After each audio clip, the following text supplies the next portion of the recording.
महाराज जी, ISKCON के भक्तों ने हमें बताया कि इस्कॉन द्वारका में रुक्मिणी द्वारकाधीश स्थापित किए गए हैं।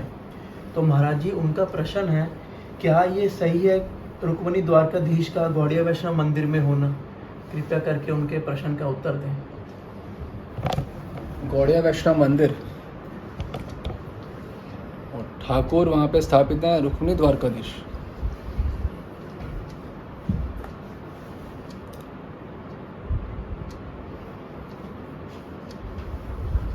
श्रील प्रबोधानंद सरस्वती ठाकुर कहते हैं, जागृत स्वप्न सुषुप्तिषु स्फुरतु में राधा पदाब्ज छटा।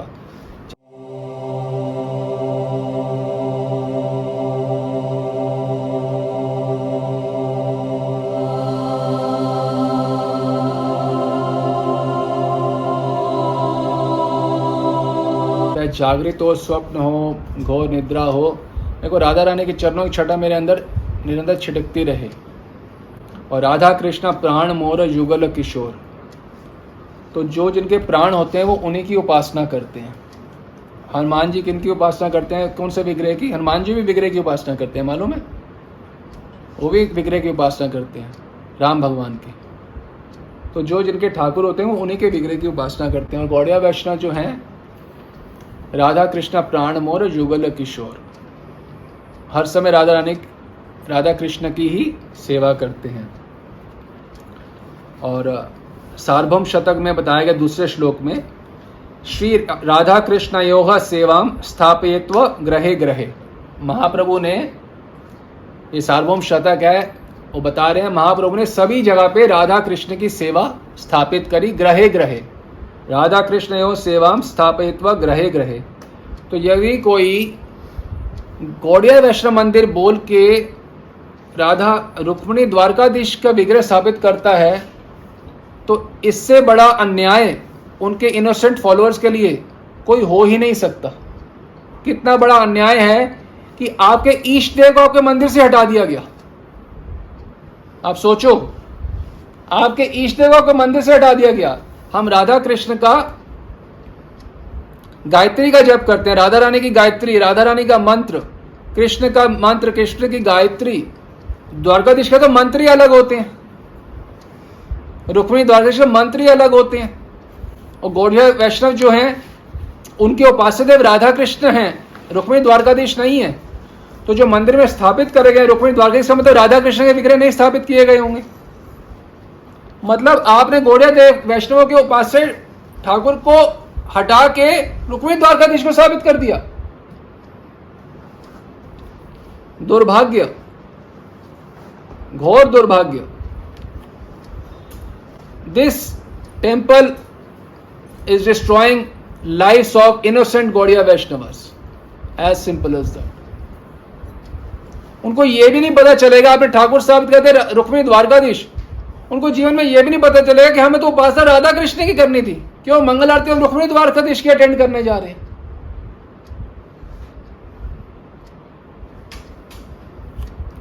ये ग्रंथ है श्री राधा रस सुधा निधि। ये अध्याय है, श्लोक नंबर है 217। इसमें बताया गया, किम व नस्तेह सुशास्त्रेह किमथः। इसका हम हिंदी में भावार्थ करके बता रहे हैं। इसमें लिखा हुआ है, आप यहाँ चलते हुए दिखा दीजिएगा, कि जिन ग्रंथों में राधा रानी की महिमा और उनके भाव का वर्णन नहीं है, ऐसे शास्त्रों की, ऐसे भजन पद की हमें क्या आवश्यकता। मतलब श्रील प्रबोधानंद सरस्वती कह रहे हैं कि ऐसे शास्त्रों के, ऐसे भजन पद की हमें क्या आवश्यकता है जिसमें राधा रानी की महिमा और उनका भाव का वर्णन नहीं है। क्या शास्त्र क्या निरंतर पढ़े जाते हैं?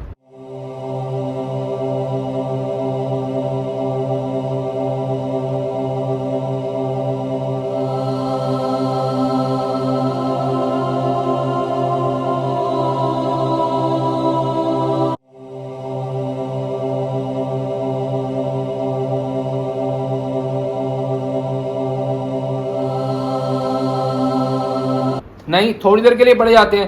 वो थोड़ी देर के लिए वो शास्त्र नहीं पढ़ना चाहते, इसमें राधा रानी की महिमा का वर्णन नहीं है। तो मंदिर तो पूरा जीवन भर के लिए होता है, तो क्या वो ऐसे मंदिर में जाना चाहेंगे दिन रात 24 घंटे सिर्फ उसी मंदिर में जिसमें रुक्मिणी द्वारकाधीश हो और हमारे ठाकुर भी ना हो? शास्त्र वो पढ़ना नहीं चाहते जिसमें राधा रानी की महिमा नहीं है, तो क्या वो मंदिर में जाना चाहेंगे जिसमें राधा रानी ही नहीं है? राधा रानी ही नहीं है।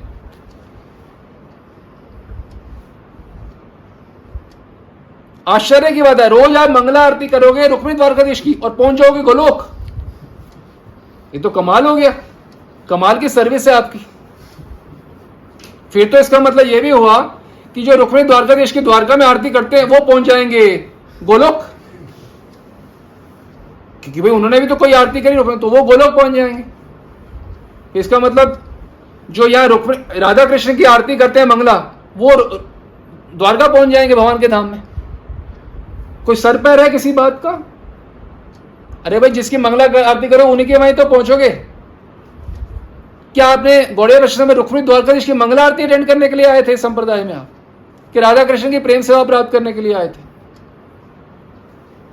अरे वो शास्त्र नहीं पढ़ना चाहते और हम रोज उसके रोज मंगला करवाना चाहते हैं, रोज संध्या आरती करवाना चाहते हैं, रुक्मिणी द्वारकाधीश अटेंड करवाना चाहते हैं, गवाना चाहते हैं, पुजवाना चाहते हैं, और एट द कॉस्ट ऑफ क्या? अब सोचो तो सही, आपके ठाकुर राधा कृष्ण नहीं है आपके मंदिर में। ये कैसा गजब का गौड़िया मंदिर है कि आपके ठाकुर आपके मंदिर में नहीं है।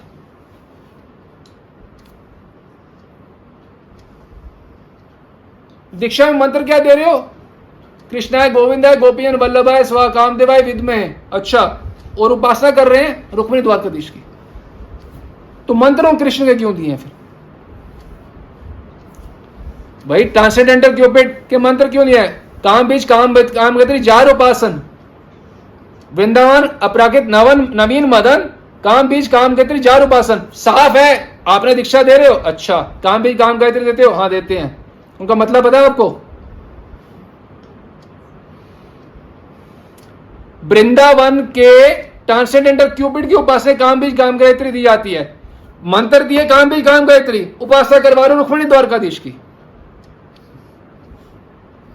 वो धन्य है ब्लाइंड फॉलोअर्स, वो लगे हुए हैं।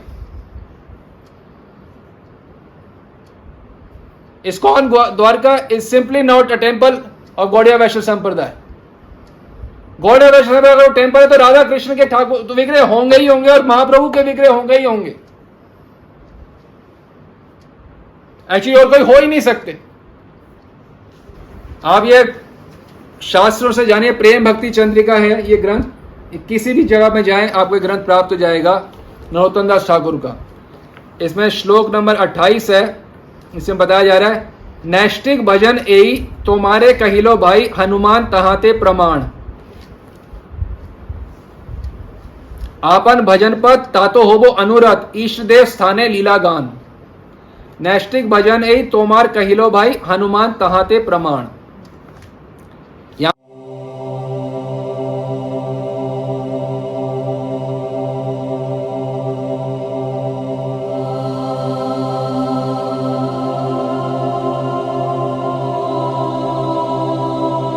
यहां पे बताया जा रहा है कि एक बार द्वारकाधीश ने गरुड़ जी को आदेश दिया कि हनुमान जी को बोलो कि हम द्वारकाधीश बुला रहे हैं आपको। अब हनुमान जी तो निरत राम जी की स्मरण चिंतन सेवा में निरत हमेशा डूबे रहते हैं। तो जब गरुड़ जी ने बोला कि हे हनुमान जी, आपको द्वारकानाथ श्री यादवेंद्र आपको बुला रहे हैं, तो इस भय से, इस डर से कि मेरी भगवान राम में एक निष्ठा भंग ना हो जाए, उन्होंने गरुड़ जी की बात को आदर नहीं दिया, वो नहीं गए। द्वारकाधीश ने डायरेक्ट बुलाया है। आप तो यहाँ ठाकुर की पूजा कर रहे हो ना, डायरेक्ट बुलाया हनुमान जी को, हनुमान जी नहीं गए। बुलाने के बाद भी, इसलिए नरोत्तम ठाकुर कह रहे हैं नैष्टिक भजन एई, इसे कहते हैं नैष्टिक भजन, कि मैं अपने ईष्ट देव के अलावा किसी को नहीं जानता। हनुमान जी राम जी के अलावा किसी को नहीं जानते, चाहे वो द्वारकाधीश क्यों नहीं है।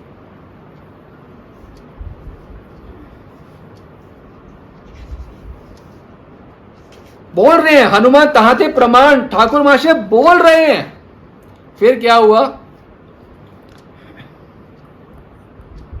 गरुड़ जी ने अंततः लीला हुई, फिर गरुड़ जी ने बोला कि वो नहीं आए हैं। तो फिर उन्होंने बोला तुम फिर जाओ, हनुमान से कहना, द्वारकाधीश कह रहे हैं कि तुम्हें भगवान राम ने बुलाया। गए और फिर उन्होंने हनुमान जी को बोला कि भगवान राम ने आपको बुलाया है।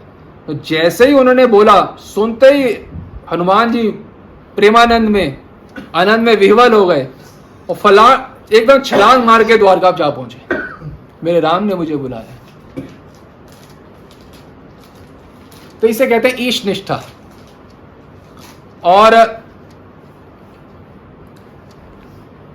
जो राधा कृष्ण के गौड़िया वैष्णव राधा कृष्ण के दास होते हैं, जैसे भगवान राम के दास हैं, जो राम जी के संप्रदाय में वो सब भगवान राम के दास होते हैं।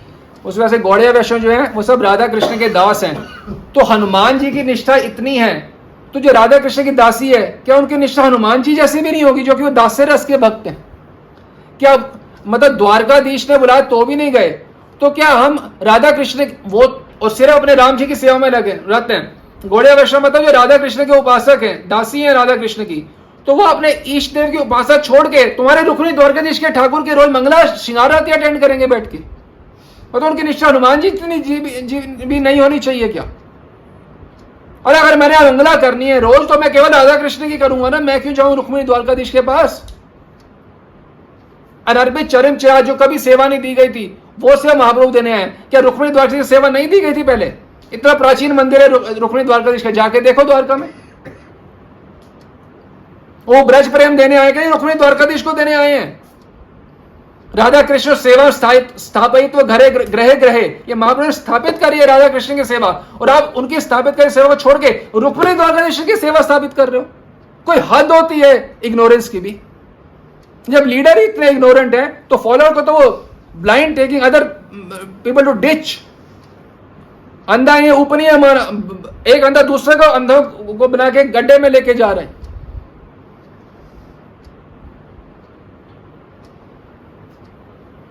आश्चर्य, गौड़िया वैष्णव में राधा कृष्ण नहीं है तो और कौन होगा? आश्चर्य। वो ब्लाइंड फॉलोअर्स, तुम जो मंदिर में तुम्हारे पास रुक्मिणी द्वारका कोई मंत्र है कोई द्वारकाधीश का स्पेशल मंत्र? हमारे पास स्पेशल मंत्र है। तुम्हारे पास स्पेशल मंत्र गायत्री वाला है, कौन सा है? कृष्णाय गोविंद है। इससे काम रूपाय ट्रांसेंडेंटल क्यूपिड कृष्ण की उपासना की जाती है, ना कि रुक्मिणी द्वारकाधीश की।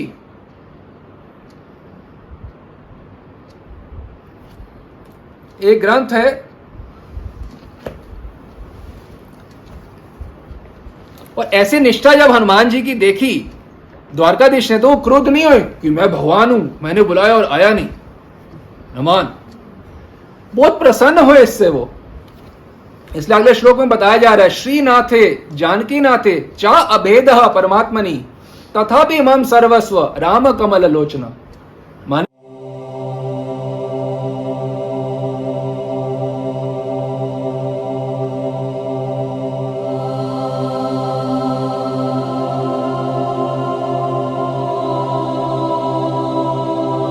श्रीनाथ है, नारायण हो, भगवान राम हो, इनमें अभेद है, इनमें ये परमात्मा है, भगवान है, कोई भेद च अभेद, इसमें कोई भेद नहीं है। तथापि मम सर्वस्व, परंतु मेरे सर्वस्व राम कमल लोचना, वो कमल लोचन कमल नयन राम, वो मेरे सर्वस्व हैं। तो क्या हमारे सर्वस्व राधा कृष्ण नहीं है गौड़िया वैष्णव के? क्या हमारी इतनी भी निष्ठा नहीं होनी चाहिए कि मेरे सर्वस्व राधा कृष्ण है? मैं क्यों जाऊंगा रुक्मिणी द्वारकाधीश के मंदिर कभी भी? ठीक है, कभी हम वहां पास से जा रहे हैं तो सभी मंदिर प्रणाम करते हैं, नरसिंह भगवान मंदिरों, कोई वरा वामन लक्ष्मण, कोई मंदिर सब प्रणाम। ये थोड़ा कि रोज उनके मंदिर में जाके उनकी उपासना करने बैठ जाएंगे, मंगला श्रृंगार संध्या, रोज उनके दर्शन रोज जा रहे हैं, और किसको छोड़ के? राधा कृष्ण को छोड़ के। बताओ, ये तो वही बात होगी, हनुमान जी उपासना कर रहे हैं रुक्मिणी द्वारकाधीश की, राम को छोड़ के। कभी करेंगे वो? या कोई नरसिंह भगवान का शुद्ध भक्त हो, वो नरसिंह भगवान को छोड़ के सीताराम में लग जाए, कोई करेंगे वो? ना तो उनके इष्ट देव प्रसन्न होंगे इससे, और ना ये सही है। उसी प्रकार से गौड़िया वैष्णव का मतलब ये राधा कृष्ण के उपासक। स्पष्ट बताया गया चैतन्य चंद्रामृत में, हमने पहले भी बताया कि जो भाव जो है रास में भी गूढ़ रूप से बताया गया था, वही महाप्रभु देने आए हैं। राधा कृष्ण सेवा, ये तो सबको पता है, ब्रज भाव देने आए हैं। तो रुक्मिणी द्वारकाधीश का विग्रह क्यों स्थापित करेगा कोई भी जिसको नॉलेज में जो स्थित होगा व्यक्ति? केवल इग्नोरेंस में स्थित हुआ व्यक्ति ही विग्रह स्थापित कर सकता है रुक्मिणी द्वारकाधीश के। और चैतन्य चंद्रावली में तो बताया भी है, जब महाप्रभु आए, ऐसा श्लोक है, केवल एक ही रस रह गया, राधा कृष्ण की सेवा, और कोई रस रहा ही नहीं।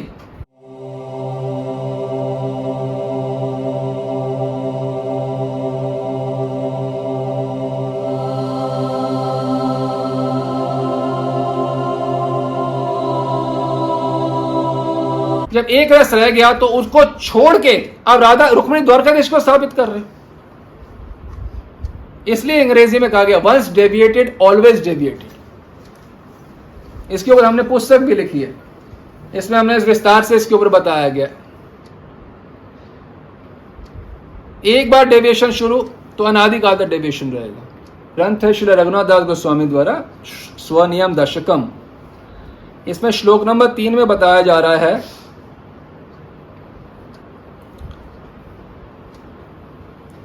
यदुपति अभि प्रौढ़ विभावः। इस प्रकार से ये तीसरा श्लोक में बताया जा रहा है। इसका अर्थ यह है कि रघुनाथ दास गोस्वामी अपने लिए कह रहे हैं, परम ऐश्वर्यवान यदुपति द्वारकाधीश यदि मुझे पर्सनली निजी रूप से भी इनवाइट करेंगे कि उनको द्वारका में देखने आऊं, तो मैं नहीं जाऊंगा व्रत छोड़ के। आप अपने ऑल्टर में लगाते हो छठ गोस्वामी को, उन्हीं में से एक है रघुनाथ दास गोस्वामी। उनके निष्ठा देखो। आप तो यहाँ रघुनाथ दास विग्रह स्थापित कर रहे हो, वो क्या बोल रहे हैं, साक्षात द्वारकाधीश मुझे पर्सनली इनवाइट करने आएंगे कि आओ द्वारका, मैं व्रत छोड़ के नहीं जाऊंगा एक क्षण के लिए भी, एक क्षण के लिए भी। और आप बेचारे इनोसेंट नए नए गौड़िया वैष्णव भक्तों से, जिनको थोड़ा बहुत हरे कृष्णा जप करना भी आया है, उनको आप रुक्मिणी द्वारकाधीश के दिन रात लगा रहे हो, राधा कृष्ण से वंचित रख रहे। वंचितो अस्मि वंचितो अस्मि वंचितो अस्मि न संशय।